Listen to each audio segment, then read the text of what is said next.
What if I told you that a father could look into his 11-year-old son's eyes, wrap his hands around that child's throat, and squeeze the life out of him, all for money?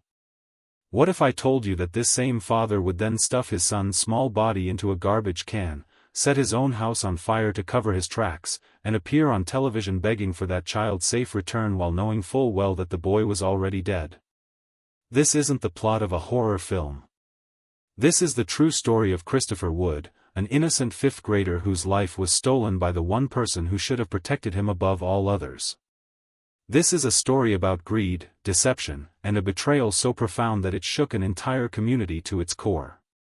Before we dive deep into this haunting case, if you're drawn to true crime stories that expose the darkest depths of human nature, hit that subscribe button right now and turn on your notifications. You won't want to miss a single investigation. Now, let's uncover the truth behind one of the most disturbing family murders you've never heard of. The morning of February 9, 1999 started like any other Tuesday in the small, tight-knit community of Newman Lake, Washington. It was the kind of place where neighbors knew each other by name, where children played outside without fear, and where people still believed that the worst thing that could happen was a stolen bicycle or a broken window.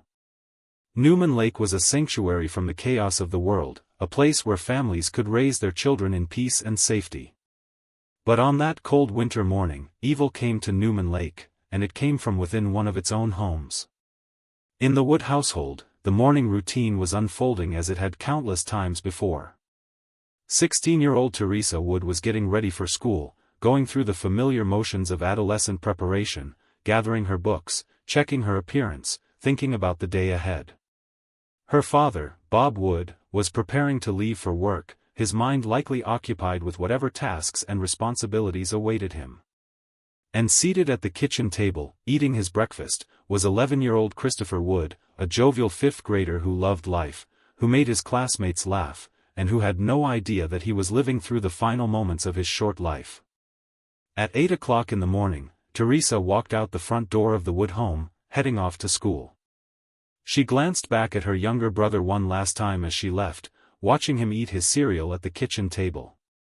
It was a mundane moment, the kind of fleeting interaction between siblings that happens thousands of times and means nothing at the time.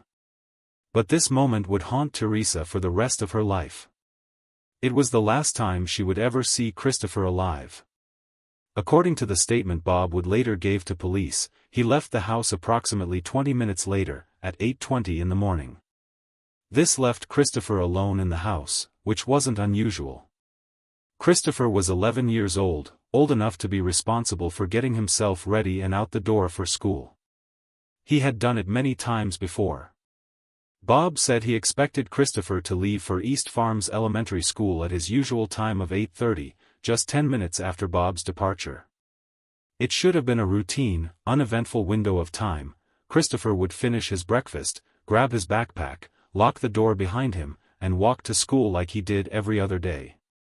But 8:30 that morning wouldn't see a young boy heading off to school. Instead, it would mark the beginning of a nightmare that would grip the entire community of Newman Lake and expose a horror that no one could have imagined. Around 8:30 in the morning, a school bus driver was making his regular route through the neighborhood when he noticed something alarming. Smoke.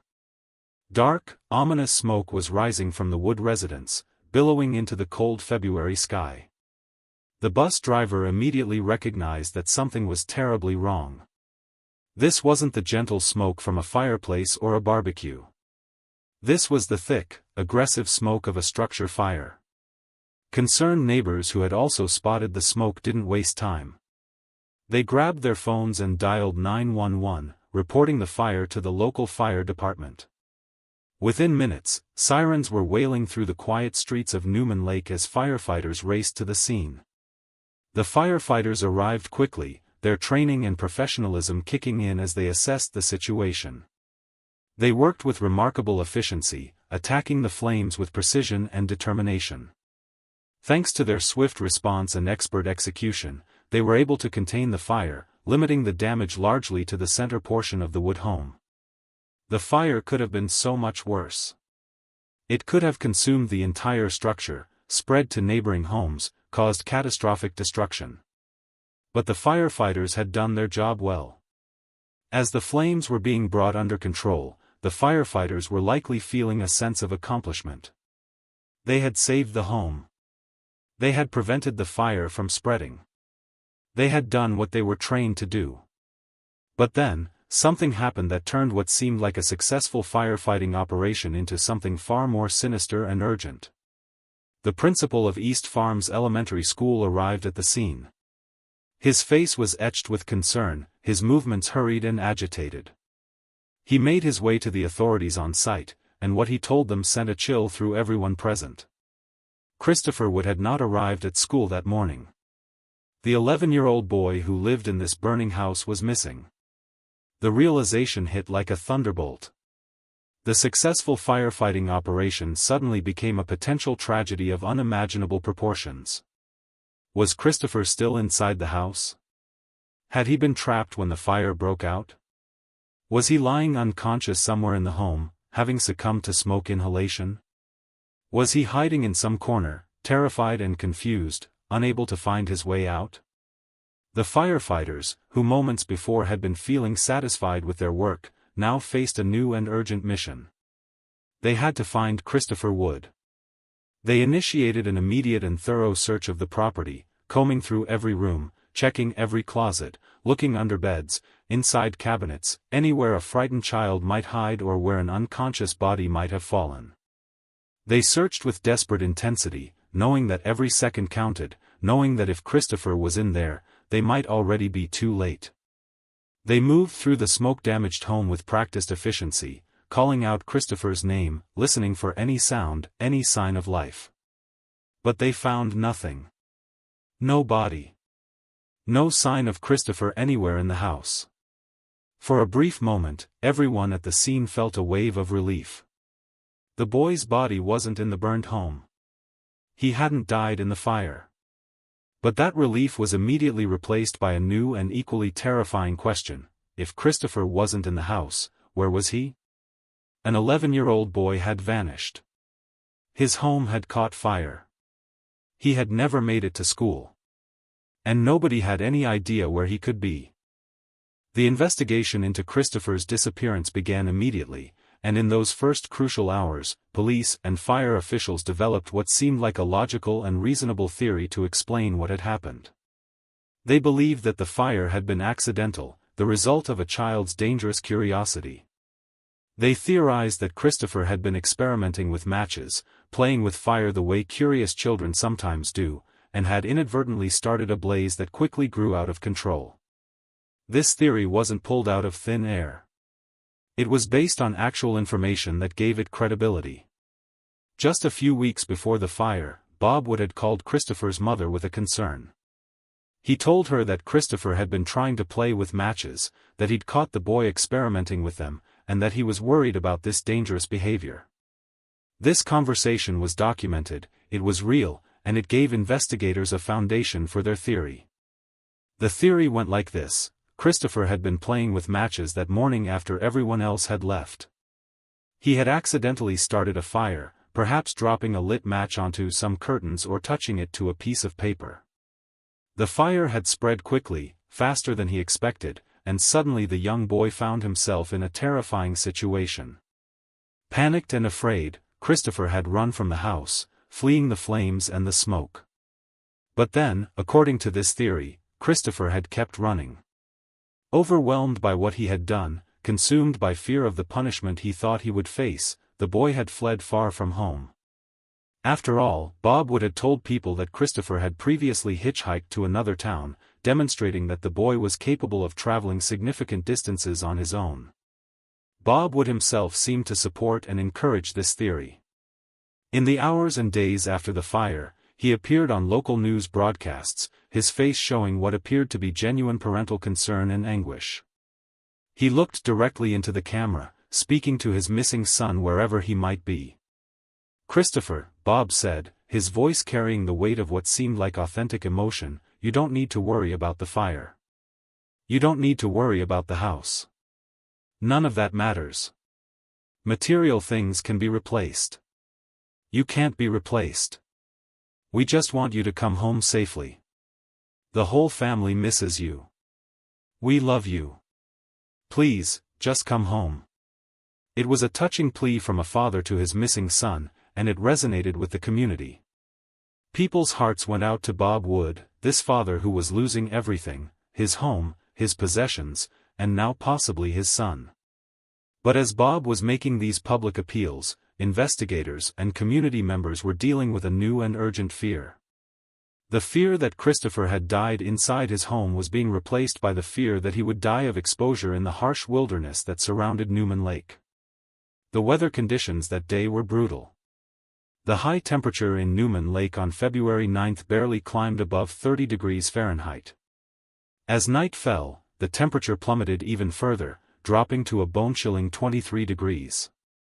These weren't just uncomfortable conditions. For an 11-year-old boy, alone, possibly injured, without proper winter gear, these temperatures could be fatal within a matter of hours. Hypothermia doesn't take long to set in when you're dealing with temperatures in the 20s. The human body, especially a child's body, begins to shut down. First comes the shivering, the body's desperate attempt to generate heat.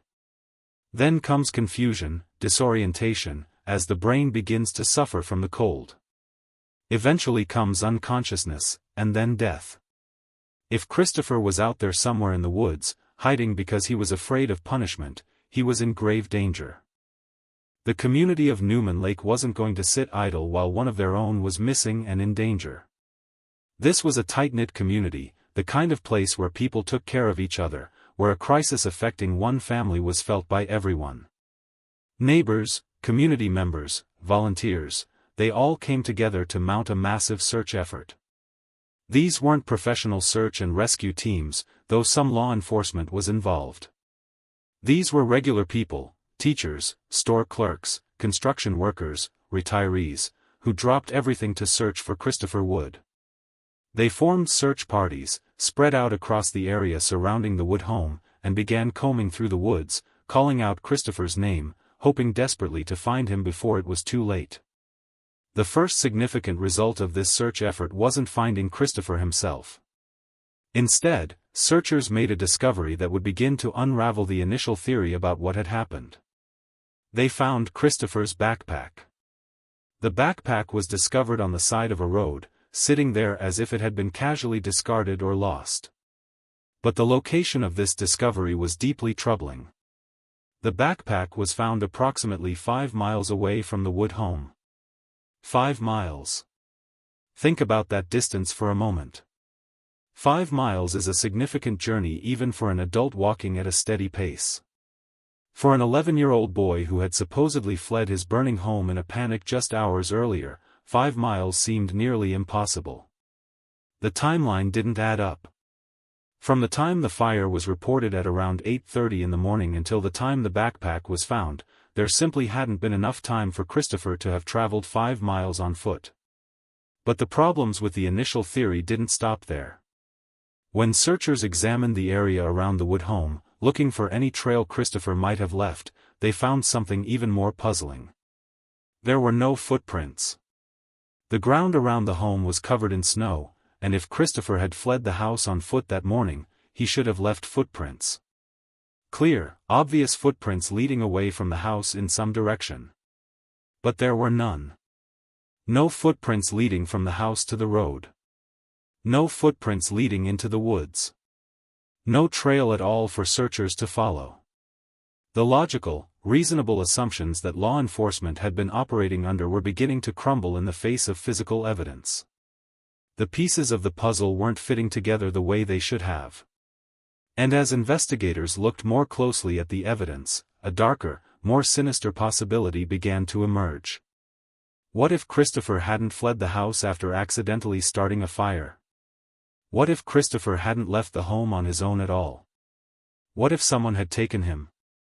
For 2 agonizing days, police officers and volunteers continued to search desperately for Christopher Wood.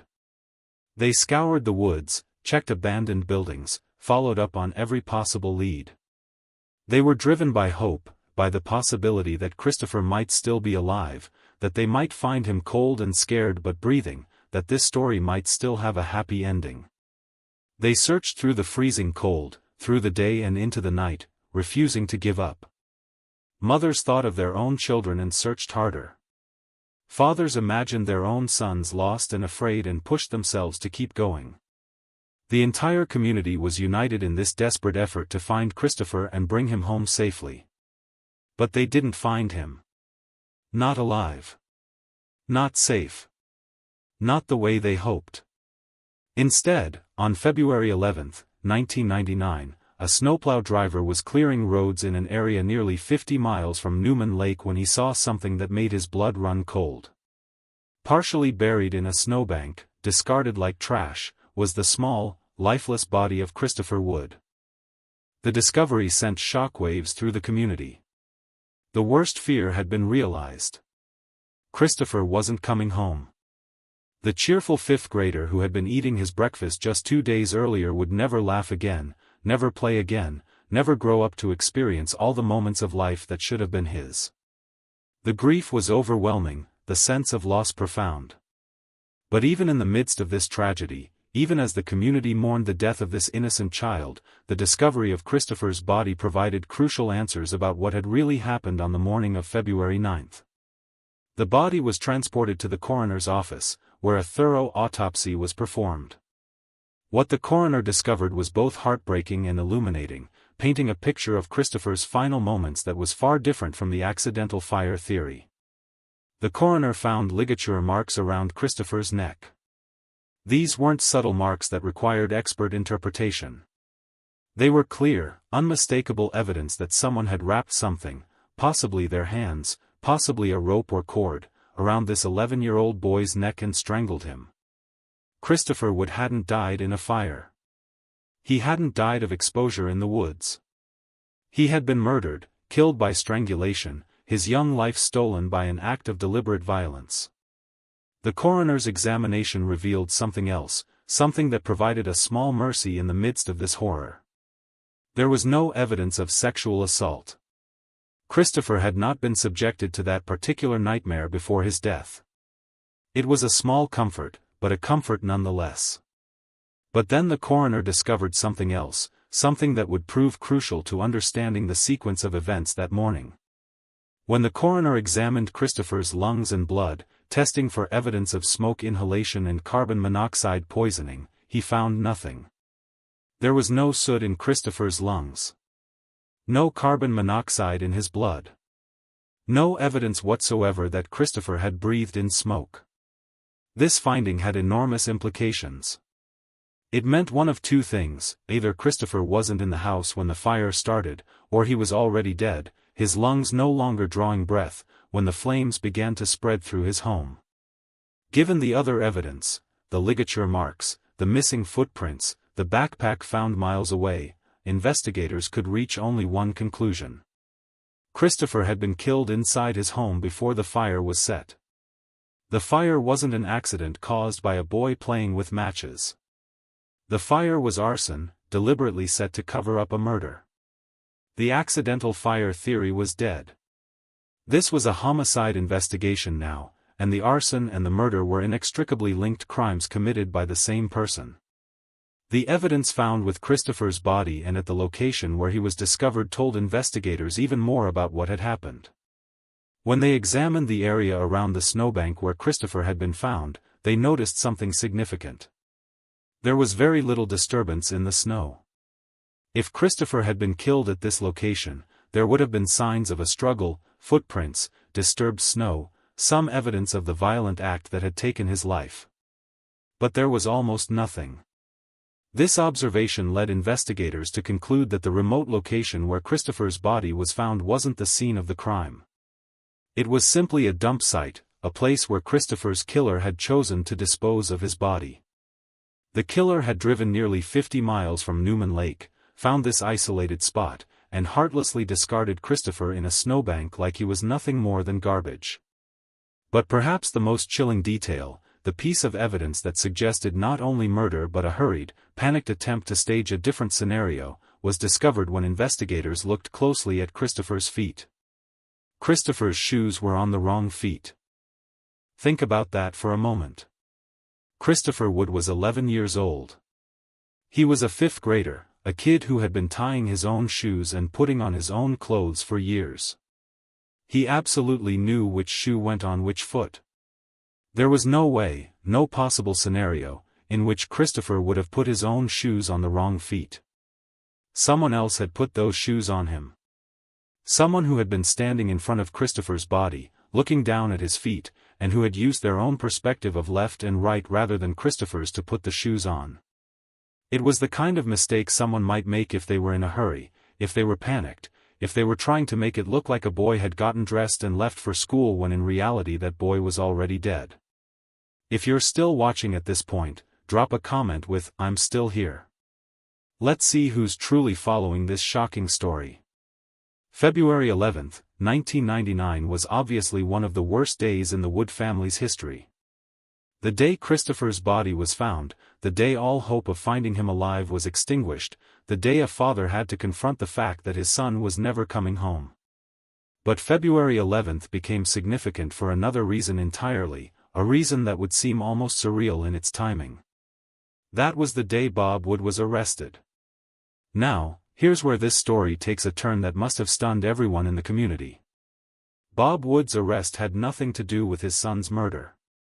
At least, not directly. He wasn't being charged with killing Christopher. He wasn't being accused of arson or evidence tampering or anything related to the events of February 9. Instead, Bob Wood was taken into custody on charges related to his former employment. He was being charged with allegedly stealing over $100,000 worth of money and materials from his previous employer, Crown West Realty. To members of the Newman Lake community, this arrest must have seemed to come completely out of nowhere. Bob Wood was known as a helpful neighbor, a man always willing to lend a hand. He was seen as successful, professional, a pillar of the community. Financial crimes? Theft? It didn't fit with the image Bob had so carefully cultivated. But a deeper examination of Bob Wood's past revealed a very different picture, one that stood in stark contrast to the persona he presented to those around him. While Bob had no history of violent crimes, no assaults, no domestic violence charges, nothing that would have suggested he was capable of murder, he had a lengthy and troubling criminal record when it came to financial offenses.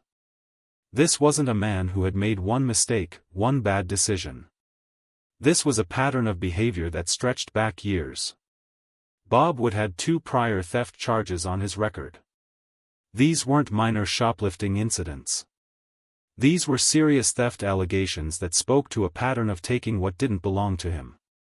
But the theft charges were just the beginning of Bob's criminal history.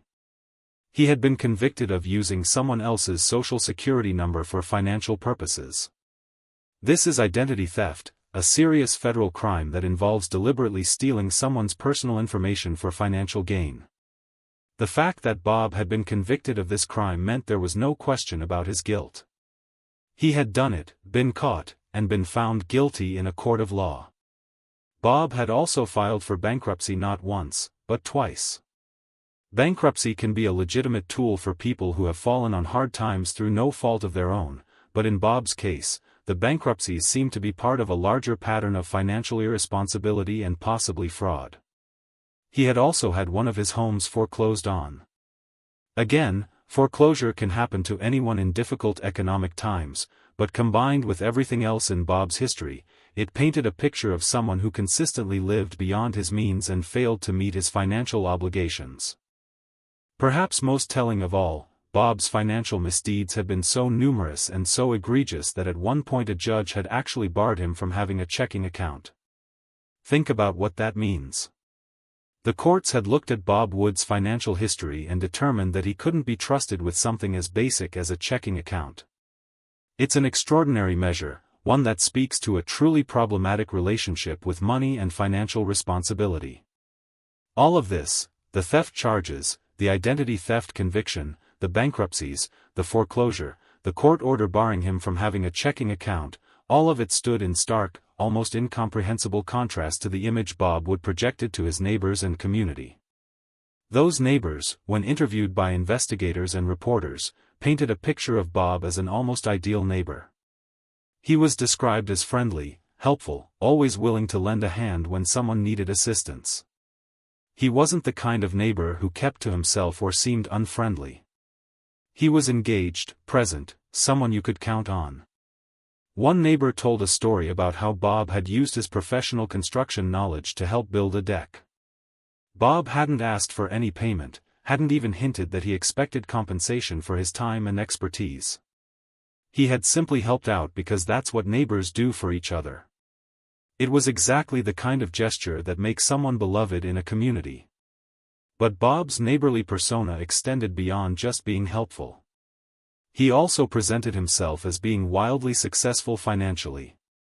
In a middle-class suburban neighborhood where most people were doing reasonably well but weren't wealthy, Bob stood out as someone who seemed to have made it big. He had built a massive garage on his property, a structure that dwarfed those of his neighbors. This wasn't a standard two-car garage. This was a showcase, a statement piece designed to house multiple vehicles. And Bob filled it accordingly. He owned several cars, maintained them meticulously, and also had various recreational vehicles, four-wheelers, snowmobiles, the kinds of expensive toys that suggested disposable income and financial comfort. Bob's home itself had undergone a dramatic transformation since he had purchased it. When Bob had bought the house, it had been modest and identical to every other home in the development. These were cookie-cutter suburban homes, all built from the same basic plan, all looking essentially the same. It was affordable housing for middle-class families, nothing fancy but solid and respectable. But Bob hadn't been content with a standard home. He had embarked on an ambitious and expensive renovation and expansion project, making countless improvements and additions. He had added square footage, upgraded finishes, installed high-end features. By the time he was done, the wood home had been transformed into what many considered the jewel of the neighborhood, a showpiece that stood out from every other house on the street. All of these outward signs suggested that Bob Wood was doing very well financially. Better than well, he seemed to be thriving, accumulating wealth and assets at an impressive rate. And in fact, there was some truth to this perception. Bob Wood had indeed been making good money. Working as a construction manager at Crown West Realty, Bob had been pulling in a salary of over $100,000 annually. In the late 1990s, especially in a place like Newman Lake, Washington, that was serious money. That salary put Bob in the upper echelons of earners in his community. It was the kind of income that should have provided financial security, the ability to save for the future, to build wealth over time. But here's the thing about Bob Wood, his spending far outpaced even this generous income. Making $100,000 a year means nothing if you're spending $150,000. And that's essentially what Bob was doing, living a lifestyle that his income couldn't actually support. Bob's lavish spending habits were just one part of his financial problems. He also made poor investments, the kinds of financial decisions that destroyed wealth rather than building it. He poured money into ventures that didn't pay off, into schemes that promised high returns but delivered losses. Then there was his recent unemployment. Bob had been fired from Crown West Realty, eliminating that six-figure salary that had been the foundation of his financial house of cards. Without that steady income, the whole structure was beginning to collapse. And finally, there were the mounting legal fees. Criminal defense isn't cheap, and Bob had needed it multiple times. Every arrest, every court appearance, every legal battle cost money, draining his resources and adding to his financial stress. By February of 1999, all of these factors had combined to create a perfect financial storm. Bob Wood's economic situation wasn't just bad. It was on the verge of total implosion. He was drowning in debt with no clear way to stay afloat. In a desperate attempt to salvage something from the wreckage of his finances, Bob had called a real estate agent about selling his house. Maybe, he thought, he could sell the home for enough to pay off his debts and start over. After all, he had put so much money into the house, made so many improvements. Surely it had to be worth significantly more than what he had paid for it. The news the real estate agent gave him must have been devastating. Bob had over-improved the home for the neighborhood it was in. He had spent too much money on it, had made it too large, too elaborate, too luxurious for the middle-class suburban development where it sat. While the improvements had certainly made the house nicer, they hadn't actually increased its value in proportion to what Bob had spent on them. The real estate market doesn't work the way many people think it does. You can't simply add up the amount you've spent on improvements and expect to get that money back when you sell. The value of a home is determined by comparable sales in the area, by what buyers are willing to pay, by what the neighborhood can support. Bob's neighbors had modest, standard homes worth a certain amount. Bob's elaborate mansion-like home, sitting in the middle of this modest neighborhood, couldn't command the premium price it might have gotten in a wealthier area. Buyers looking in this neighborhood expected to pay a certain price range. A house that was way above that range, no matter how nice, simply wouldn't sell for what it was worth.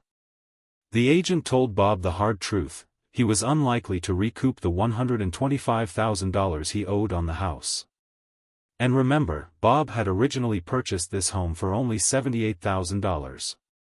Through his improvements and borrowing, he had managed to owe nearly $50,000 more than the original purchase price, and he still wasn't going to be able to sell it for what he owed. Bob, desperate for a different answer, sought out a second opinion. Maybe the first agent was wrong. Maybe someone else would see the value in all the work he had done. Maybe there was a way out of this financial nightmare. The second real estate agent told him exactly the same thing. The house was overimproved for its neighborhood. Bob wasn't going to get the money he needed from a sale. By February of 1999, Bob Wood's financial resources had dwindled to almost nothing. The six-figure salary was gone. The house couldn't be sold for what he owed. The debts were mounting. The legal fees were piling up. Bankruptcy was looming again, along with all the shame and complications that would bring. Bob Wood was trapped in a financial nightmare with no apparent way out. But there was something. Something that represented a significant sum of money, money that could solve many of his problems, money that could give him a fresh start. Bob Wood had 3 life insurance policies on his son, Christopher. 3 separate policies with payouts that totaled $80,000. $80,000.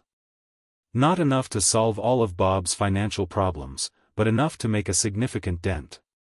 Enough to pay off the most pressing debts. Enough to buy some time, to create some breathing room. The thought of a father killing his own child is horrifying on a level that's difficult to articulate. It violates every natural instinct, every social contract, every moral foundation that civilization is built upon. A parent is supposed to protect their child, to sacrifice for them, to put their well-being above everything else. But the thought of a parent killing their child for money, for financial gain, to collect an insurance payout? That's something that seems almost impossible to comprehend for any decent person. It's a level of depravity and selfishness that defies understanding. Yet as investigators dug deeper into Bob Wood's life, as they examined his financial situation and his behavior around the time of Christopher's death, the evidence began to suggest that this incomprehensible horror might be exactly what had happened. After the fire destroyed their home, Bob and Teresa were taken in by a kind and generous neighbor who opened their home to the grieving family. It was the kind of gesture that communities are built on, people helping people in times of crisis. Bob and Teresa arrived at the neighbor's home with whatever possessions they had managed to save or retrieve from their damaged house. Among the items Bob brought with him was a briefcase. This wasn't just any briefcase, it was filled with important financial documents. And among those documents were the insurance policies. The insurance policies on Christopher. And the insurance policy on the home. Now, it's not unreasonable for someone to grab important documents from a burning home. People often have a spot where they keep crucial papers, birth certificates, passports, insurance policies, and in an emergency, grabbing those documents makes sense. But here's the thing that investigators found curious, even suspicious: the briefcase and its contents showed no evidence of soot damage. When a house is on fire, when smoke is filling the rooms, everything gets covered with soot. It's a fine black residue that settles on surfaces, that gets into every crack and crevice. Even things that aren't damaged by the fire itself will typically show evidence of exposure to smoke. But Bob's briefcase was clean. The documents inside were pristine. They appeared to have been removed from the house before the fire ever started. Then another piece of disturbing evidence came to light. A clerk at a photo developing shop contacted the authorities with information about a roll of film that had been dropped off by Bob Wood. This was back in the days before digital cameras were ubiquitous, when people still used film cameras and had to take their film to a shop to be developed. Bob had dropped off this roll of film on February 11th, just hours before Christopher's body was found. The timing itself was odd. Why would someone be worried about developing photos when their son was missing and their house had just burned down? But it was the content of the photographs that truly raised red flags. The first half of the roll contained photographs of various rooms in the Wood home. These were clearly before pictures, taken when the house was intact, before any fire damage. The images showed the living room, the kitchen, the bedrooms, all in their normal state. The second half of the roll showed the exact same rooms. But now they were damaged by fire. The walls were blackened, the furniture was charred, the destruction was evident. But here's what made this so damning: the after photos were taken from the exact same positions as the before photos. The same rooms, the same angles, the same framing. This wasn't someone randomly documenting their fire-damaged home. This was deliberate, methodical documentation designed to show the extent of the damage. To investigators, the implication was clear. Bob was creating before and after photographs to submit to his insurance company, to show the full extent of the damage and maximize his insurance payout. Insurance companies often want to see the condition of a property before and after a loss to assess the claim. But why would someone take before pictures of their home unless they knew something was going to happen to it? Why would Bob have photographed his undamaged home unless he was planning to damage it? The evidence was circumstantial, but it was building. And Bob's behavior on the day of the fire itself only added to investigators' suspicions. When Bob received the phone call alerting him to the fire at his home, his response should have been immediate and panicked. "Your house is on fire, you rush home as fast as you can." Based on where Bob claimed to be that morning, the drive back to his house should have taken approximately 1 hour. Instead, it took Bob more than 2 hours to get home. Twice as long as it should have taken. Why the delay? What was Bob doing during that missing hour? According to phone records and witness statements, immediately after receiving the call about the fire, Bob had called his insurance agent. Not 911. Not the fire department. Not neighbors to see if anyone had seen Christopher. His insurance agent. Bob then met with that insurance agent for lunch. While his house was still smoldering, while firefighters were searching for his son, while his family was in crisis, Bob Wood was sitting in a restaurant having lunch with his insurance agent, presumably discussing how to file claims on the home and possibly on Christopher.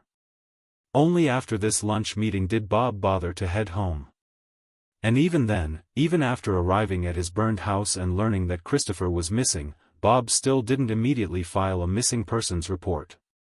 That crucial step, the thing that might have mobilized law enforcement to search for his son sooner, was delayed while Bob attended to other matters.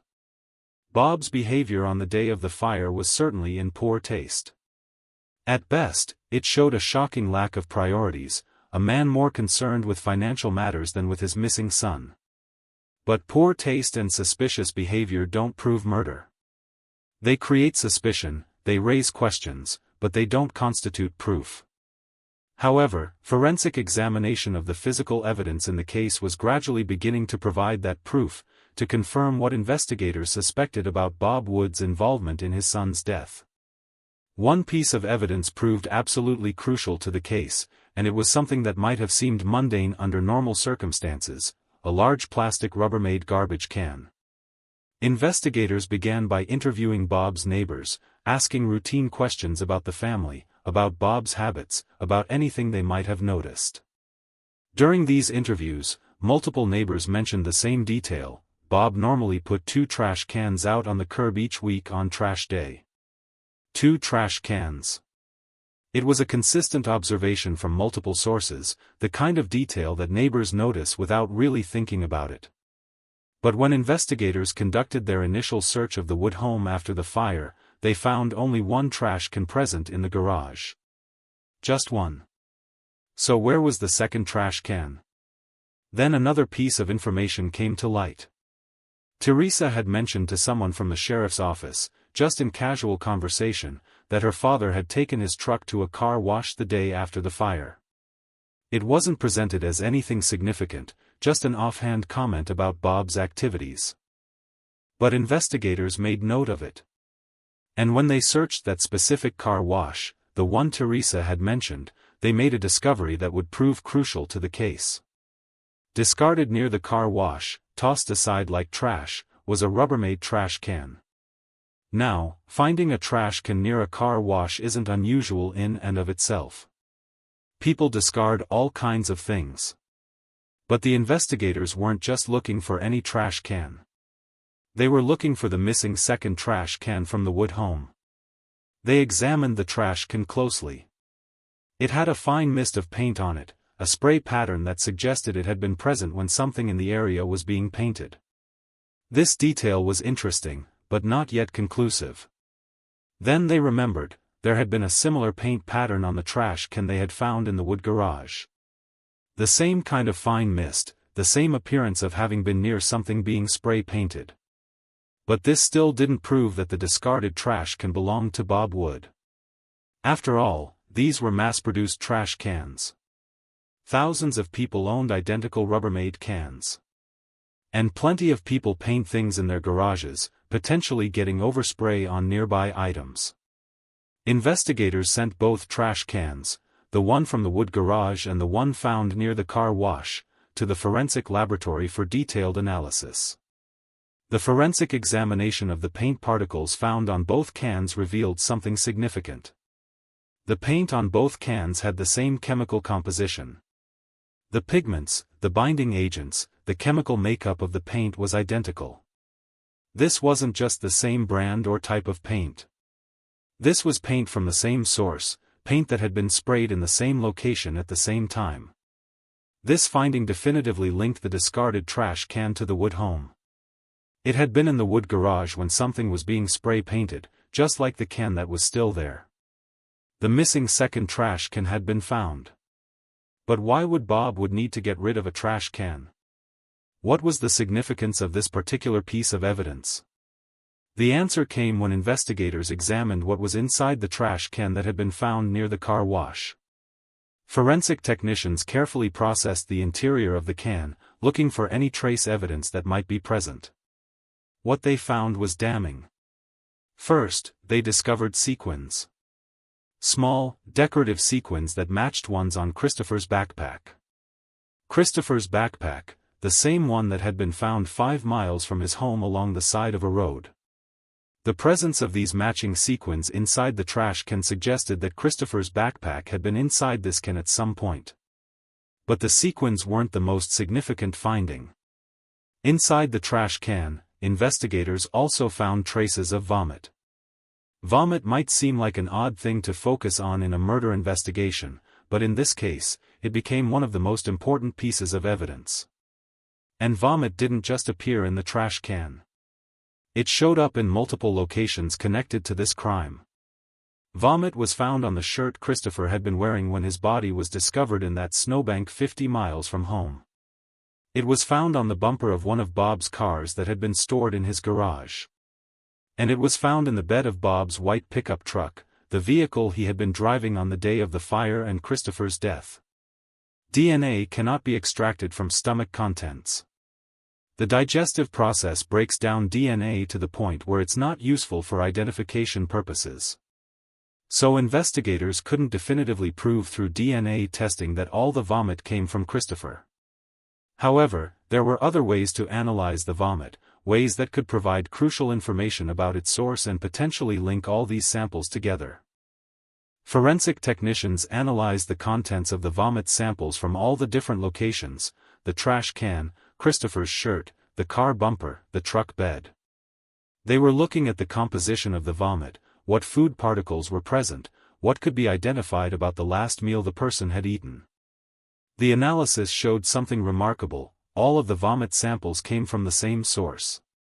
The composition was identical. The same food particles, the same digestive state, everything matched.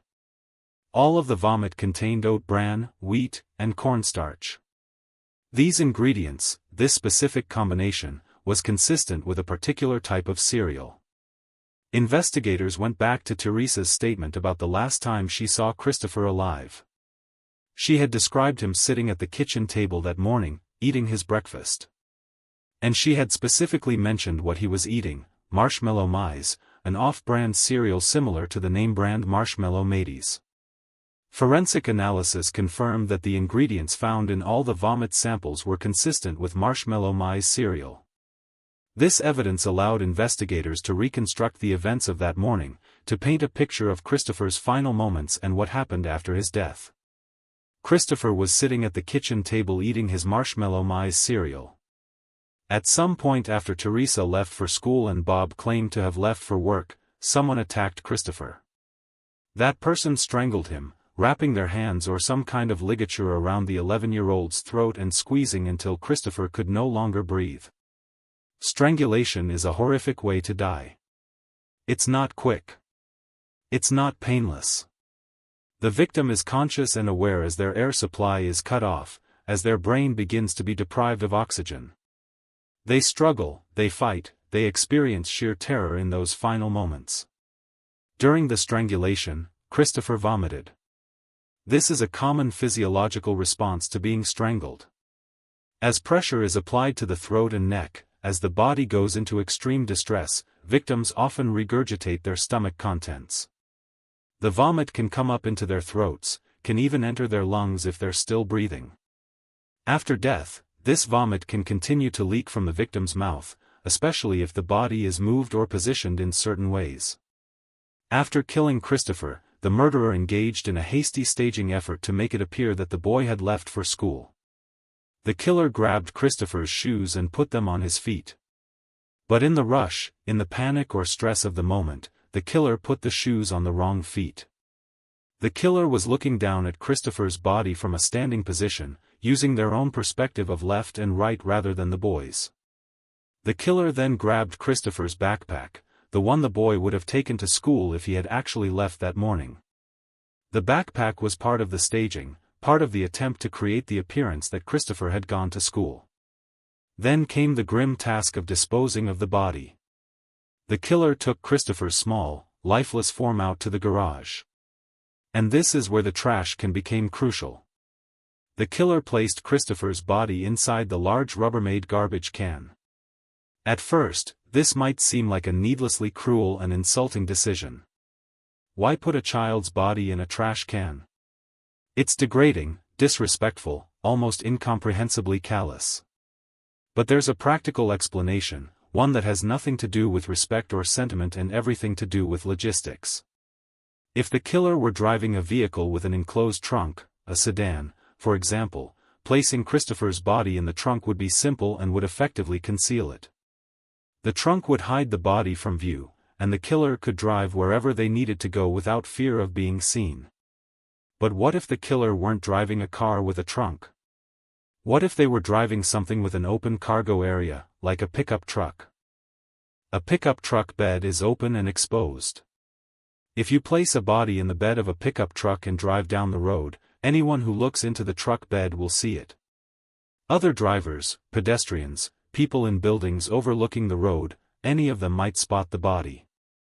But if you place the body inside something, if you conceal it within a large container like a trash can, you can transport it without anyone seeing what you're carrying. Someone glancing into your truck bed would just see a trash can, nothing unusual or suspicious. On the day Christopher was murdered, Bob would have been driving his white pickup truck. A truck with an open bed. A truck that would require some kind of container to transport a body without being seen. A container exactly like the large Rubbermaid trash can that was found discarded near a car wash, the same trash can that contained sequins from Christopher's backpack and vomit from Christopher's last meal. The evidence was overwhelming. The forensic evidence, the timeline, the financial motive, Bob's suspicious behavior, the insurance policies, the before and after photographs, everything pointed in one direction. Bob Wood had murdered his own son for insurance money. The case against Bob would continue to build as investigators uncovered more evidence and witnesses came forward.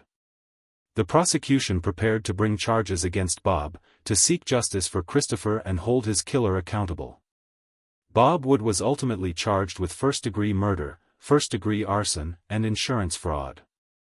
The trial was emotional and difficult, with the community divided between those who couldn't believe Bob could have done such a thing and those who had seen enough evidence to convince them of his guilt. The prosecution laid out their case methodically. They presented the financial evidence showing Bob's desperate situation. They showed the insurance policies with their $80,000 payout. They presented the before and after photographs that suggested premeditation. They detailed Bob's suspicious behavior on the day of the fire, including his lunch with the insurance agent before filing a missing persons report. The forensic evidence was particularly damning. The trash can with its paint matching the Wood garage, with sequins from Christopher's backpack, with vomit from Christopher's last meal. The vomit on Christopher's clothing, on Bob's vehicles, all from the same source, all containing the cereal Christopher had eaten that morning. The shoes on the wrong feet. The lack of footprints in the snow. The ligature marks on Christopher's neck. The absence of smoke in his lungs proving he was dead before the fire started. The defense tried to create reasonable doubt, to suggest that someone else could have committed these crimes, that the evidence was circumstantial, that there were other possible explanations. But the sheer weight of the evidence, the way every piece fit together to tell a coherent story, was overwhelming.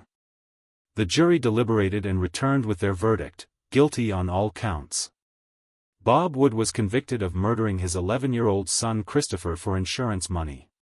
He was convicted of setting fire to his own home to cover up that murder. He was convicted of fraud in his attempt to collect on the insurance policies.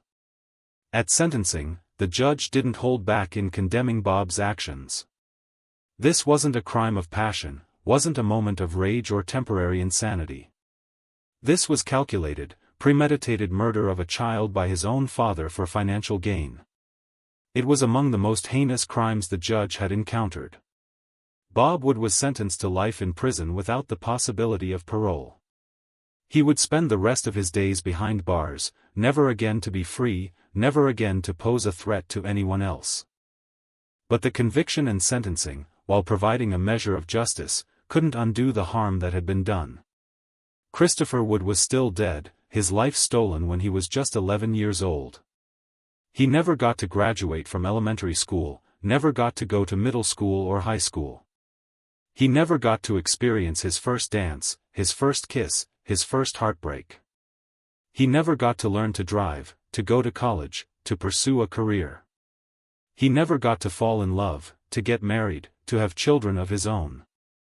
All of those experiences, all of those moments that should have been his, were taken from him by someone who was supposed to love him and protect him above all others. His own father had decided that $80,000 was worth more than Christopher's entire life, worth more than watching his son grow up, worth more than being a father. For Teresa, the impact of her brother's murder and her father's betrayal was devastating. She lost her brother, lost her father to prison, lost her home to the fire, lost any sense of security or normalcy in her life. The trauma of what happened on February 9, 1999, would follow her for the rest of her life.